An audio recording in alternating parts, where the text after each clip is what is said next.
이 그 공장을 16억에 산 거예요. 낙찰을 받자마자 5억을 벌었다라는 거는 기준으로 말씀드린 거고 16억에 내가 소유권을 가져왔다는 게 되게 중요한 겁니다. 자, 여기 지금 보시면 부동산을 싸게 구입하는 방법 해놨고요. 급매, 할인 분양. 이게 다 아시는 내용이에요. 그 다음에 경매, 공매. 여기까지도 많은 분들이 알고 계세요. 거기서 이제 NPL. 과연 이게 어떤 것인가? 이걸 한번 설명을 드려보겠습니다. 이거는 다 아시죠? 그 부동산에 지금도 보시면은 급매가 많이 나와 있습니다.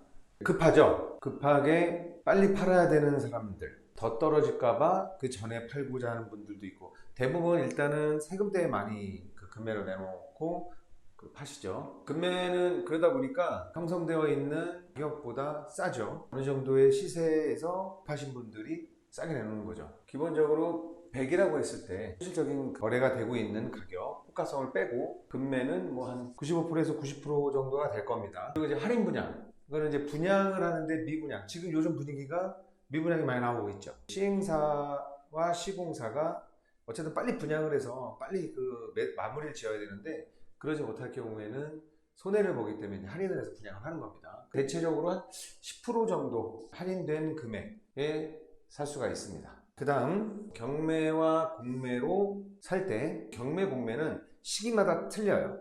부동산이 호황일 때와 지금처럼 불황일 때 불황 같은 경우는 100이라고 했을 때 70에서 80% 정도 싸게 가져올 수 있습니다. 그럼 이제 보통 알고 계신 것들은 경매, 공매로 싸게 살 수 있다더라까지는 알고 계세요.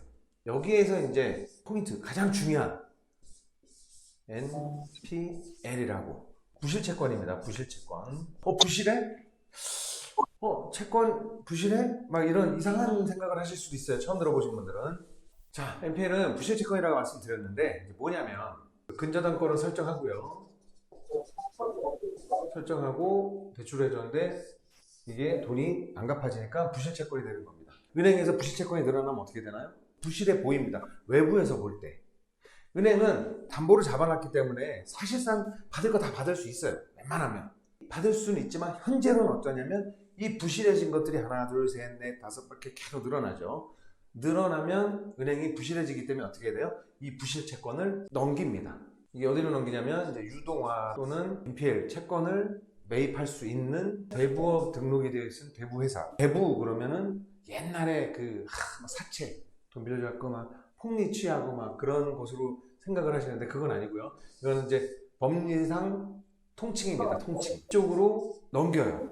파는 거죠. 돈을 받고 파는 겁니다. 근데 자 10억을 빌려줬는데 보통 7억에 팔거나 6억에 팔거나 그렇습니다. 그거는 이제 그 진행을 어떻게 하느냐에 따라서 다르게 됩니다. 이 금액에 사갖고 와서 그 경매를 신청하고 진행하고 하는 그 과정 동안에 이자가 붙어요. 그럼 예를 들어서 그게 11억이다 현재. 그러면 7억에 사왔지만 경매로 입찰해서 11억까지 써서 낙찰을 받을 수 있는 겁니다. 가져오는 것도 거의 높은 확률로 낙찰 가져올 수 있고 그 다음에 그럼 벌써 여기서부터 어떻게 되나요? 11억의 채권을 7억에 사왔어요. 그러면 여기에 벌써 4억이라는 이익이 생기는 거다 순간. 그래서 11억짜리 채권을 7억에 사와서 11억에 낙찰받았으니까 이제 배당을 다 받으면 4억의 이익이 생긴 건데 이게 근저당 설정을 하고 대출을 은행에서 해줄 때 이 100이면 대출 얼마 해줘요? 70을 해줍니다. 부동산 가격의 70%의 한도 내에서 대출을 해줘요.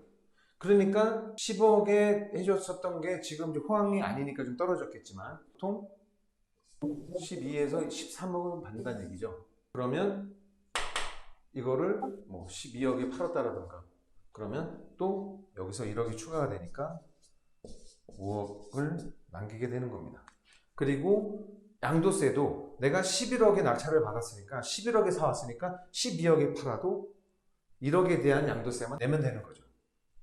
7억에 대한 양도세를 내는 게 아니라. 이 내용을 보시면 유동화 전문 유한회사를 이제 만나서 그쪽에서 이제 그 계약을 하면서 사업자 등록을 받은 겁니다. 일단은 확인을 해야 되고 확실해야 되니까. MPLE 방식이 이제 세 가지가 있는데, 일단 이거는 사후정산 방식으로 낙찰을 받은 겁니다. 여기 보시면 3월 28일 날 낙찰이 됐는데, 자, 지금 여기 보시면 얼마예요? 채권 금액이 아까 10억, 9억, 6억 5천에서 26억 정도가 되는 거에서 이제 어느 정도 갚고 남은 거예요. 18억 3천이 채권 금액이고요. 8억 3천. 여기서 이제 기간이 또 지났으니까 이때는 제 15년이에요. 그러니까 이때 이제 신고한 금액이 2015년부터 몇 년이 지났냐면 1년이 지났죠. 그 사이에 이제 이자가 붙고 등등 해서 채권 금액이 이제 21억 2천이 되는 겁니다. 그래서 이 18억이었던 그거를 16억에 진행을 한 겁니다. 사후정산 방식으로 16억에. 그래서 지금 여기 보시면 금액을 차순위가 18억 5천에 넣었는데, 자, 이거 어떤 거냐면 MPL로 접근을 하지 않으면 이 금액 비슷하게 씁니다. 누구나가. 내가 이걸 간절히 바라지 않는 이상은 최저가가 18억 2천이에요. 18억 2천인데 18억 5천을 썼다. 조금 더 쓴 거죠. 보통 이렇습니다. 보통 열이면 7, 8은 이렇습니다. 최저가 언저리에서 써요. 보통 그래서 10명이 입찰을 하면 두세 명 싸움입니다. 20, 30%. 뭐 20명 들어가는 경우도 보통 한 3, 4팀 싸움이에요. 그 얘기는 뭐냐면 대부분은 이렇게 최저가에서 조금 더 쓰고 나머지는 받을 수 있는 금액을 쓴다는 거죠. 그게 20% 정도 내외의 입찰자가 받을 금액을 쓰는 겁니다. 근데 이제 이거는 보면 만약에 NPL을 접근하지 않았으면 뭐 19억을 쓰든가 이 정도 했겠죠. 받을까 말까. 아니면 뭐 18억 3천을 썼다가 낙찰을 못 받거나 이런 일이 생깁니다. 근데 이 금액을 쓸 수 있었던 거는 채권이 이자로 인해서 그 금액이 올랐기 때문에 이 금액을 쓸 수 있었던 거고, 그래서 내가 가져올 수 있는 확률이 높아지는 겁니다. 이해가 가시나요? 지금 조금 빨리 한다고 제가 달려왔는데 이 부분은 좀 이해가 가시나요? 두 분만 지금 어렵다고 하셨고, 다른 분들은 그럼 다 알고 계신가 본데요. 그러면 어떤 부분이 어려우신가요? 자, 설명 한번 드려볼게요. 자, 이게 이제 채권을 사오는 건 아니고 채권을 16억에 계약을 하는 겁니다. 그 다음에 낙찰을 21억에 받았어요. 16억에 계약을 하고 21억에 받아서 이제 5억을 돌려받아요. 나중에 배당을 다 하고 할 때. 그러면 여기서 차액이 이제 5억이잖아요. 낙찰을 받는 순간 5억을 이득을 보고 갔다라는 내용인 겁니다. 그러니까 채권자, 유동화 회사죠. 은행에서 넘어간 이 유동화 회사하고 계약을 하는 거예요. 채권을. 그렇게 해서 사후정산 방식으로 진행을 해서 큰 맥락에서는 16억에 계약을 해서 21억의 낙찰을 받았기 때문에 이 5억이라는 돈은 받는 거죠. 그 받으면서 나는 결국은 이 그 공장을 16억에 산 거예요. 낙찰을 받자마자 5억을 벌었다라는 거는 이제 요 기준으로 말씀드린 거고, 16억에 내가 소유권을 가져왔다는 게 되게 중요한 겁니다.